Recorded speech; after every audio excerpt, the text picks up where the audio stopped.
Eu sou Jesuína Braga, né? Eu sou produtora rural. Eu sou Jurandir Melado, engenheiro agrônomo. Meu nome é Maciel, eu sou da Embrapa Florestas. João Doldegan, engenheiro agrônomo do INCRA.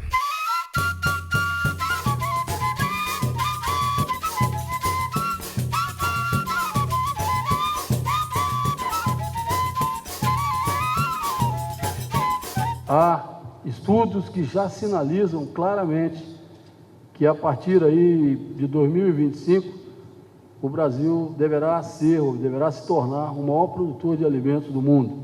E nós não podemos perder a nossa galinha de ovos de ouro. Ademais das contribuições científicas que nós vamos tratar ao longo desse conclave, eu creio que o mais importante é sinalizar para o futuro e principalmente para gerações vindouras que políticas públicas esse país estabelecerá ou deverá estabelecer para que nós atinjamos o nosso desiderato. Então sejam todos, portanto, muito bem-vindos ao 7º Congresso Brasileiro de Sistemas Agroflorestais. Muito obrigado.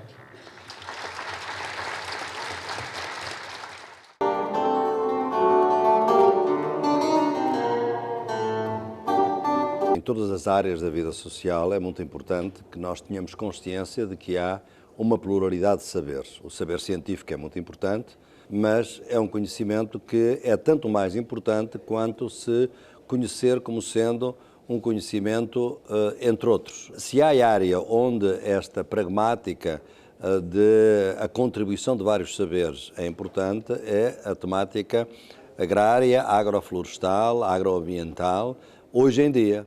Eu queria começar a minha fala agradecendo essa oportunidade de estar aqui, agradecendo a sensibilidade dos organizadores em organizar um evento com esse tema do diálogo de saberes em sistemas agroflorestais para a sociedade sustentável.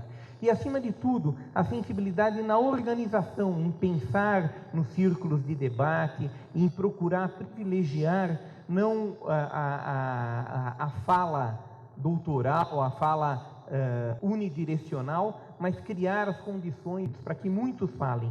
Cada um de nós aqui tem uma história de vida, tem um processo que, se colocado na mesa, ele pode propiciar insights, reflexões e buscas e animação do nosso processo de luta no nosso cotidiano. E os organizadores tiveram a coragem de falar: sistemas agroflorestais em construção de sociedades sustentáveis, sociedades no plural. Não se está negociando por menos. Nós não queremos uma única sociedade. Nós não queremos sistemas agroflorestais como um novo pacote de verdade a ser enfiado goela abaixo dos agricultores incautos. Assim como eles receberam o pacote de modernidade da Revolução Verde, eles receberão o pacote de verdades dos sistemas agroflorestais. Não, diálogo de saberes significa possibilitar a todos e a cada um dialogar com toda e qualquer verdade, seja ela científica, seja ela vinda de qualquer campo do conhecimento. E diálogo de saberes em termos de sistemas agroflorestais exige um compromisso forte com a construção de sociedades diversas, sociedades sustentáveis pelo simples fato de serem diversas, por procurarem a felicidade de cada humano na diversidade de pessoas, na diversidade de grupos sociais, na diversidade de sistemas naturais. A sociedade ocidental caminhou tanto para o indivíduo, tão individualizado, que cada indivíduo tem o seu mundo, idealiza um mundo próprio. E só nisso já existe uma diversidade tão grande. E quando tentamos estabelecer uma ponte entre essas diferentes perspectivas de mundo, de sociedade, dos não indígenas com relação aos índios, essa distância ainda aumenta. Eu fico imaginando, eu tenho muitos colegas não indígenas, no trabalho, na academia, no dia a dia, que com certeza o mundo sustentável para muitos é ter um bom salário, é ter uma renda familiar significativa, que permita tranquilidade econômica, e assim por diante. E eu vou muito aos povos Yanomami, aos povos Yanomami que ficam no estado de Roraima. Certamente a sociedade sustentável para o povo Yanomami é completamente diferente. Quer dizer, Não passa nada pelo salário, nada pelo emprego, nada pela renda familiar, nada pelo acúmulo de certos materiais, né, certos objetos materiais. Para o povo Yanomami, por exemplo, uma sociedade, um mundo sustentável, se limita tão somente a eles terem aquela terra garantida para eles, e é por isso que esse é o primeiro ponto de luta deles, e que esse território, na relação com eles, cria condições de continuidade da vida. É nada mais do que isso, ele poder caçar, pescar, fazer a sua roça, e a partir disso criar, educar os seus filhos naquela cultura, naquela tradição, na perspectiva de que quanto menos intervenção, é melhor. Eu acho que o primeiro passo é a gente poder pensar esses saberes, esses conhecimentos, como equivalentes, porque elas correspondem a concepções de vida, a modos de vida diferentes, mas diferentes não no sentido desigual, não no sentido de hierarquia, mas sim de que são diferentes saberes porque são de culturas diferentes. Agora, equivalentes porque eles são saberes que resolvem problemas de sociedade. Não existe uma cultura, uma sociedade do mundo perfeita, completa, que tenha resolvido todos os seus problemas.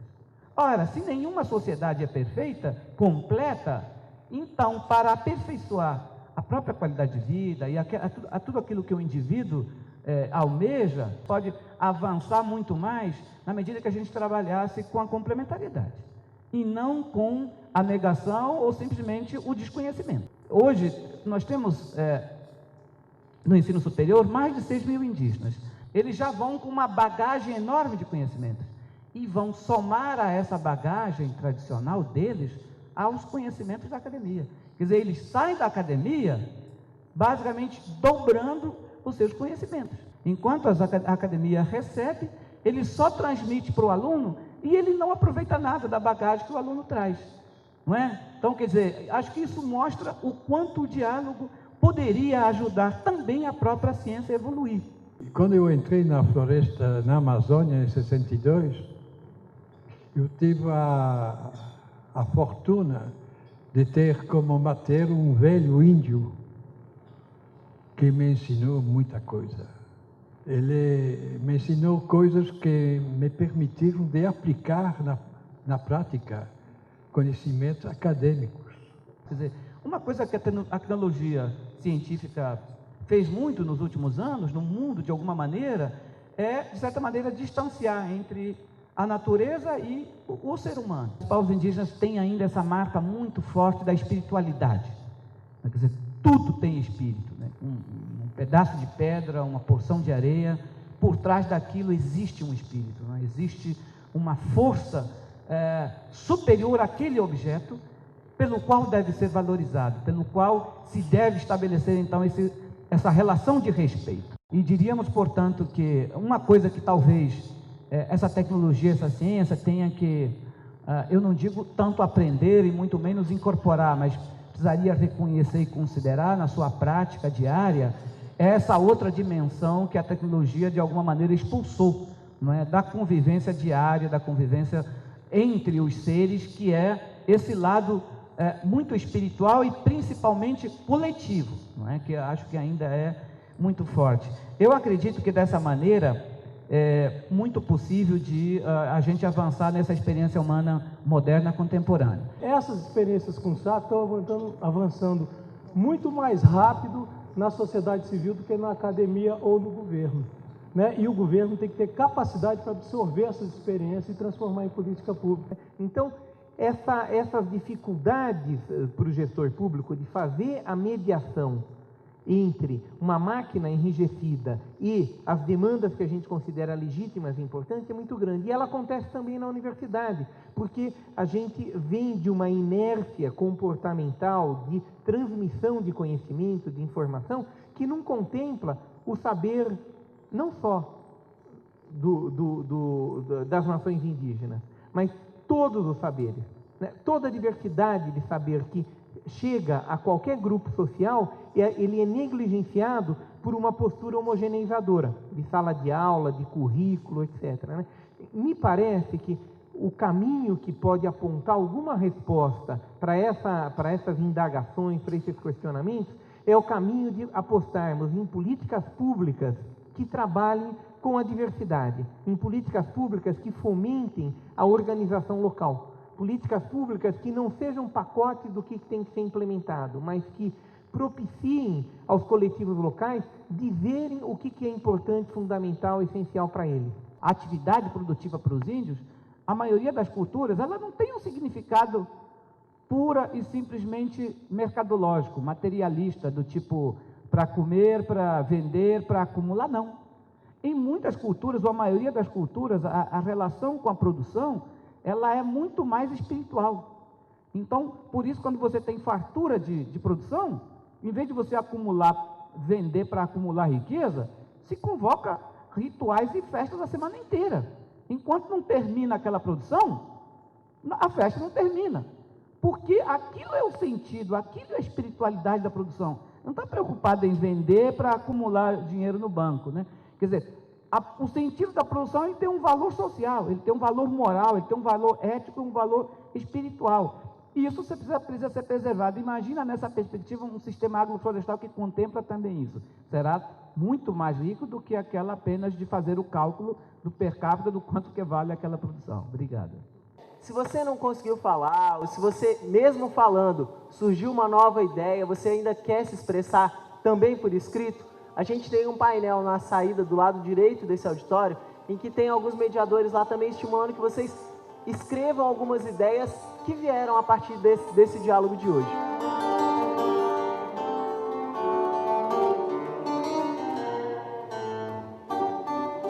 Porque a pesquisa, ela responde muitas perguntas do tipo por quê? Por que as coisas acontecem?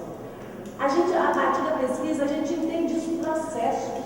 E o agricultor precisa de entender os processos.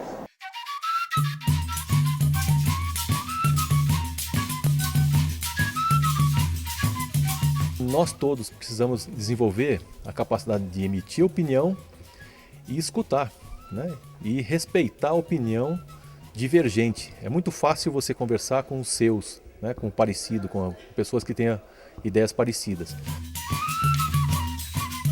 Meu nome é Jean Dubois, engenheiro florestal. Meu nome é Pedro, sou agricultor, moro no Vale do Ribeira e trabalho com sistemas agroflorestais. Agroflorestas é um consórcio onde você tem fruteiros, palmeiras, árvores que dão madeira, noz, etc., eventualmente na fase inicial consorciado com cultivos de ciclo curto. Que eu considero que realmente seja um sistema agroflorestal, que é um sistema biodiverso e multiestratificado e bastante produtivo, que eu acho que nenhum sistema que ele não leva em consideração a sucessão natural, eu acho que ele não vai funcionar, sabe? Pode se chamar de sistema agroflorestal, assim como, por exemplo, é costume chamar de reflorestamento monocultura de pinos ou eucalipto. O pessoal chama isso de reflorestamento. Para mim, uma floresta é uma coisa bem diferente disso. Qualquer tipo de monocultivo tem desvantagem. O principal é que ele vai requerer a aplicação de agrotóxicos, né? E, por outro lado, ele não tem biodiversidade nem do ponto de vista econômico. Se tu tem um produtor que só planta arroz, como tem muitos produtores de arroz no Rio Grande do Sul, quando o preço do arroz baixa, ele passa mal. Né? Eu sou testemunha disso, porque a gente convive com as intempéries, até com que chamam praga, né? Que na verdade não são pragas, são parceiros, né? Que são indicadores do nosso mau manejo. São seres que nos norteiam para a gente saber se o que a gente está fazendo está certo ou está errado. E essa questão de ter muitas espécies juntas é uma coisa que dá uma segurança grande. Porque se a gente erra em algumas, aquelas que a gente acertou, ela nos mantém, ela garante o nosso sustento.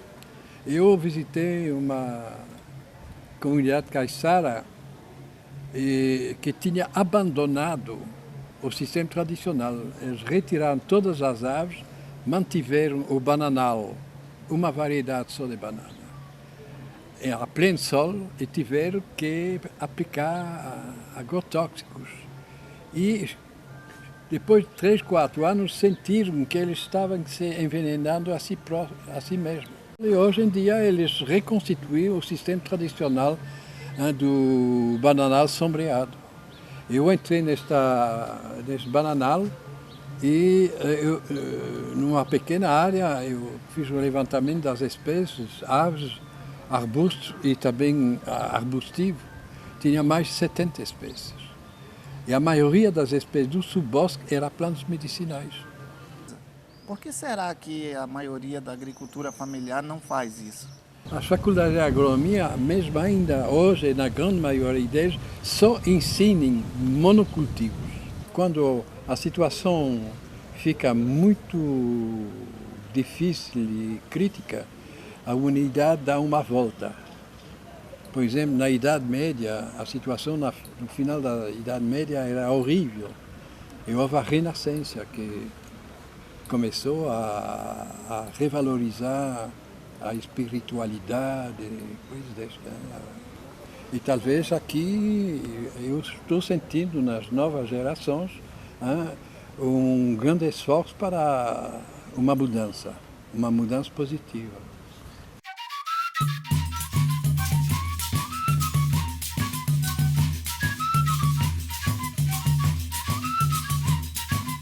Esse congresso está sendo hiper legal, muito bom, porque eu estou conseguindo até dialogar com vários pares, parceiros, produtores, né, do ponto de vista de realidades diferentes daquilo que eu estou trabalhando, e até podendo até ver se o que eu estou fazendo tem alguma pertinência, a valorização, a validação, a importância do que eu estou fazendo, né? O que aprendi, de novo, são formas que até agora não vi de interações entre as pessoas que, assim, independente da sua formação, dos seus bens materiais acumulados, possam expor e ser ouvido. A gente conseguiu mostrar nesse evento que é possível fazer uma criação coletiva. A gente começou desde do momento que a gente decidiu o tema do Congresso, né? Foi uma criação coletiva, participação de muitas pessoas. A nossa agricultura, no ano passado, consumiu mais de 7 bilhões de dólares em agrotóxicos. Nós nos transformamos no maior consumidor mundial de agrotóxicos. Mas não é só isso. Nós importamos 66% do NPK que é usado nessa agricultura. Nós dependemos da importação de 90% do potássio que é usado nessa agricultura. Portanto, essa agricultura não tem futuro. Ou nós começamos a construir como estamos construindo, mesmo na marginalidade, um processo diferenciado de agricultura, uma agricultura verdadeiramente sustentável, uma agricultura com gente, ou nós vamos deixar um legado de destruição absoluta para as futuras gerações. Há 22 anos atrás eu comprei um sítio que era um pasto de braquiária, e eu queria realmente um desafio, e comecei a trabalhar dentro dos conceitos que a gente acredita, e esse ano eu tive um presente, brotaram 2 olhos d'água dentro do sítio. Então, isso prova, se eu não acreditasse nisso, o quanto que nós temos capacidade, do mesmo modo que nós temos capacidade de destruir, nós temos capacidade de ajudar a construir.